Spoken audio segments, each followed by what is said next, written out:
you need to both be perceived as being an expert and actually be an expert. How are you providing that in terms of the services you're offering today? I think one of the key things is always sort of looking for opportunity and being opportunistic when those moments arise. Was there a moment where you kind of felt like I'm in the right place?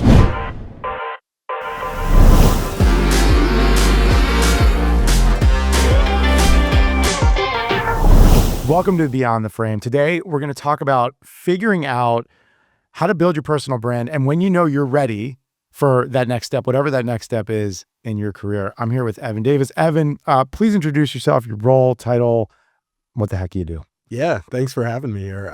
Evan Davis, I'm the head of the gaming and sports practice at Royer Cooper Cohen Braunfeld, a law firm in the Philadelphia area and elsewhere. And I focus on gaming and sports law, which has been the bulk of my legal career now going back for over a decade. It's amazing. And so how do we start? Give me this sort of, how do we get into that aspect of law? Did you always know that's what you wanted to do? I find that most people I talk to are not in what they always thought they knew they wanted to do, right? So I'd love to hear that. Yeah. And then we'll get into when you knew you had built up enough equity and personal brand identity that you could leverage that skill in any firm that you wanted to go to. Yeah, totally. The answer is absolutely not, right? I had no idea. I mean, I went to law school, I want to be a lawyer. I don't really know even what type of lawyer, why I want to do this. Then I graduated, I clerked for a federal judge, had an amazing year with him, and joined a big law firm in Philadelphia and started out as an antitrust litigator because I thought it was interesting. I still actually do think it's interesting.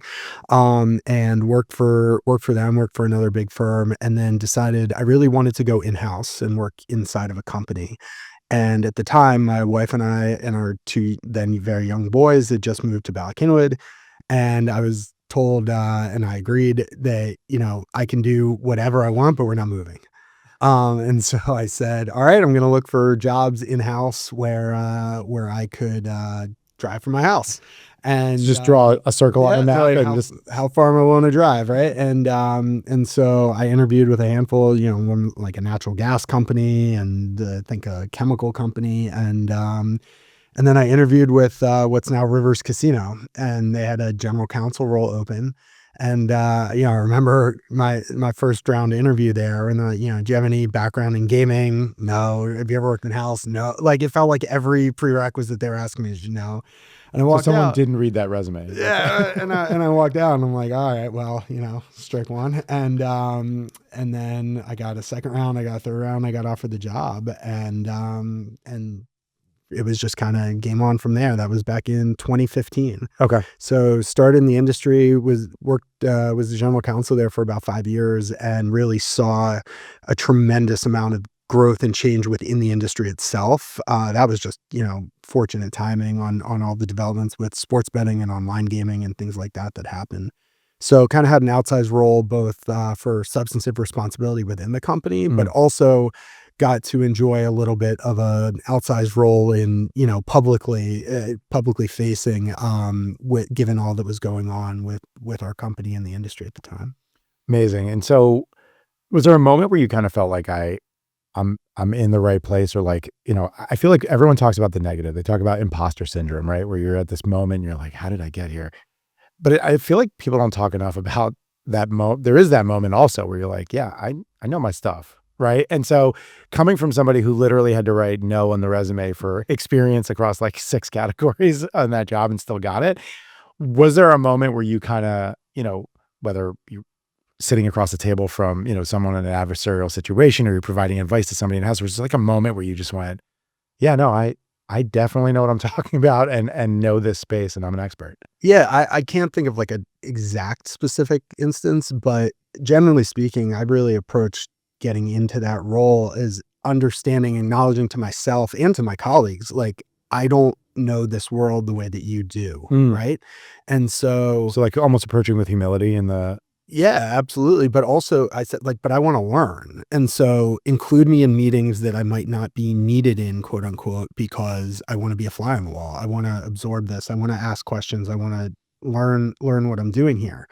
And so for a period of time like that, I did my day job, but I also did a lot more than I quote had to do because I was just trying to absorb the industry and gain the knowledge that I didn't have from other senior executives who had spent like literally 30 years working in gaming, Right. right? And so after going through that process for a period of time, suddenly you start sitting in these meetings and you're like, "Oh, I get this. Like I understand this."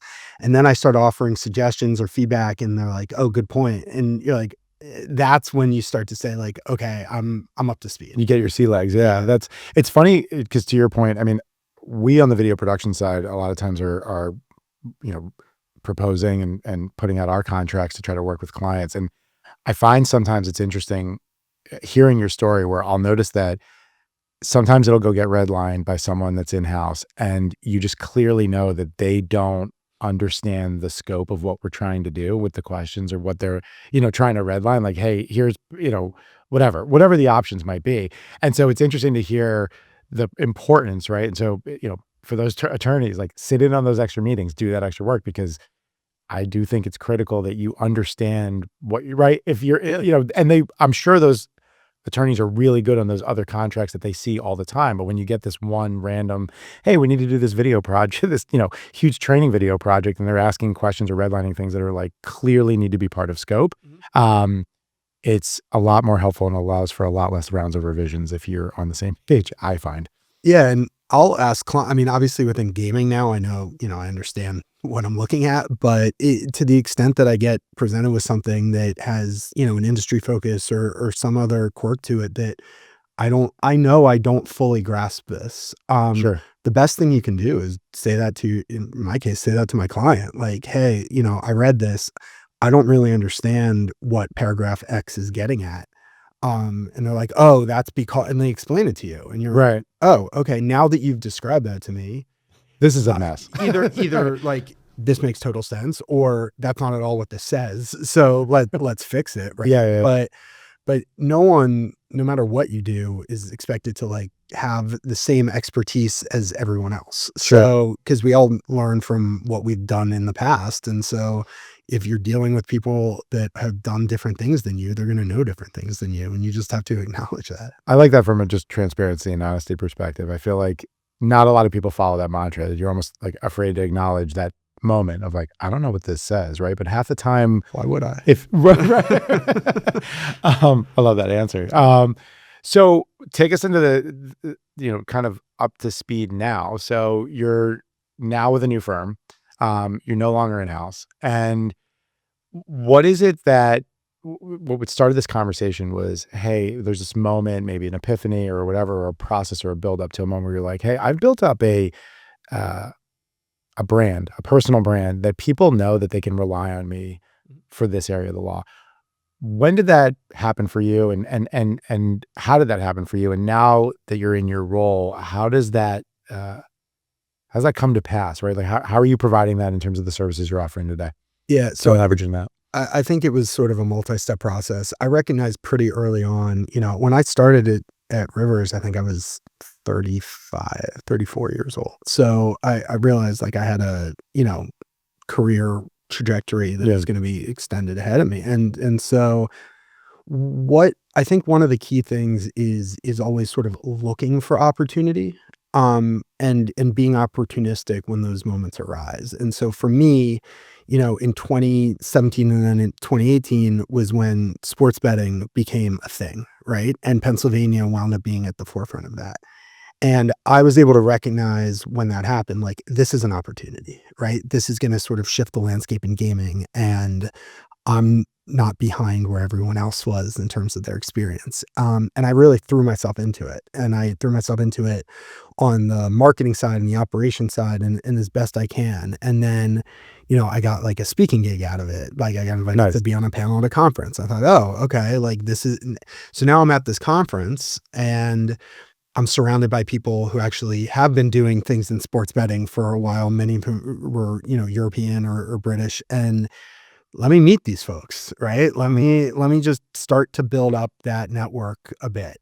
And then sort of over time, I wound up taking, first of all, I took a job with a venture capital company that was launching a sports advisory arm and spent like 18 months not being a lawyer, but just really Wow. honing in on the business side of sports wagering and sports in general. Got an amazing opportunity to be the deputy general counsel for what's now called Penn Entertainment, Penn National Gaming, which is, one of I think is the country's largest regional gaming operator with like 40 brick and mortar properties. And they had the Barstool Sportsbook and then the ESPN Bet Sportsbook. So I got some significant roles, I think, Sure. because I had not just built up a network, but, really threw myself into this and learned the business as much as I was learning the legal side of this. And then when I wanted to go into private practice, the firm that I joined has a wide bench of folks. I think we're over 80 lawyers now who do a lot of have some great expertise in a variety of different areas, and are really top of their game, but want to work with sort of the size of clients that we have and the size of firm that we have. And so I have this bench of expertise that I can rely on for other people that are doing certain types of transactions or IP licensing or have employment issues.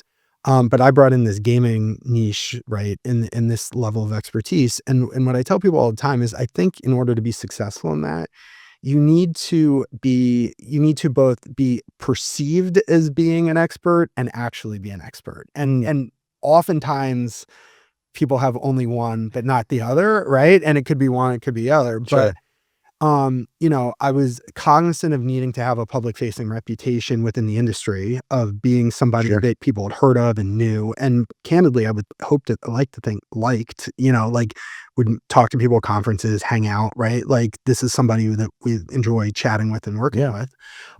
But also then substantive, like I know what I'm doing and I know my stuff and I can have these in-depth conversations with people.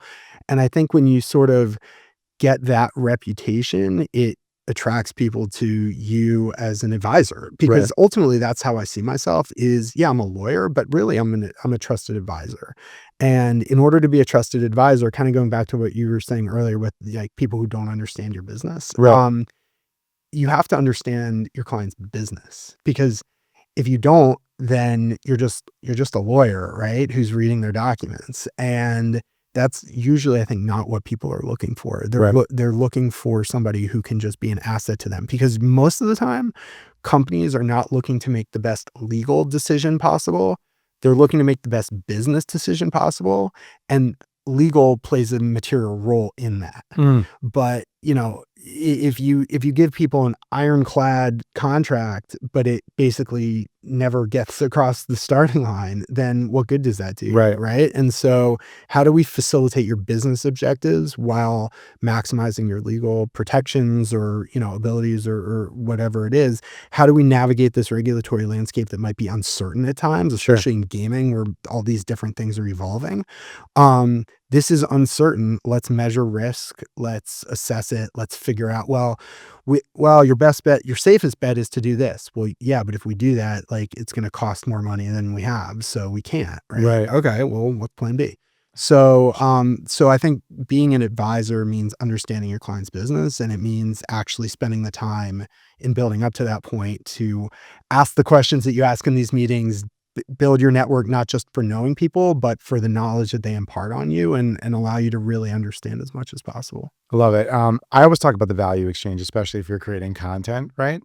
So like, it's so important. I mean, we're asking for people's time and attention to watch this, so I always want to make sure that there's value, right, in the delivery. And I love what you said a minute ago. I want to ask you, as somebody who's watching this right now, who might be considering getting into sports betting, into gaming, in whatever side of it that they're on, right, and they're going to need some of these services. What is, and maybe you need to provide a little bit of a category of like, hey, if you're in this space, this space, this space, or this space, one recommendation, one tip, one thing that they can learn right now that they could potentially bring with them, that it comes from your years of expertise in this space. And there's a lot of pressure. So yeah. So whether it's sports law or gaming law, but it doesn't have to be law, it could be business or marketing or anything else, right? It's a matrix. There's an XY axis. And on one axis, you have the substantive skills, let's say law, like you're a lawyer on one axis, and then you're a gaming on the other axis. Okay. And I think that oftentimes people that are focused on a specific area only focus on like the gaming piece, and they forget that like you need to just to be a good gaming lawyer, you need to be a good lawyer, right? Right. And so, especially if you're starting out your career, build those skills, right? Just figure out what types of law are going to get involved. There's going to be IP licensing. There's going to be corporate transactions. There's going to be fundraising. All right, I need to know this. I need to get involved in this, and I Sure. need to learn these substantive areas. And then, on the other side, I think it's just take the opportunities that you have. And I mean, even I've got 2 teenagers at home, and I tell them, like, if you meet people, like, stay connected. I mean, for them, it's like getting Instagram following Right. or something, but, like, for my age, it would be like, become a LinkedIn connection. Reach out every 6 months, Yeah. right? Like, develop this network, because these are people that you can go to. You might see an article, you might wanna ask them about it, just not because they're gonna be a beneficial, like, referring you business at some point, just because they're gonna help you learn. Yeah. And take those opportunities, because I think those opportunities present themselves way more than everyone thinks they do.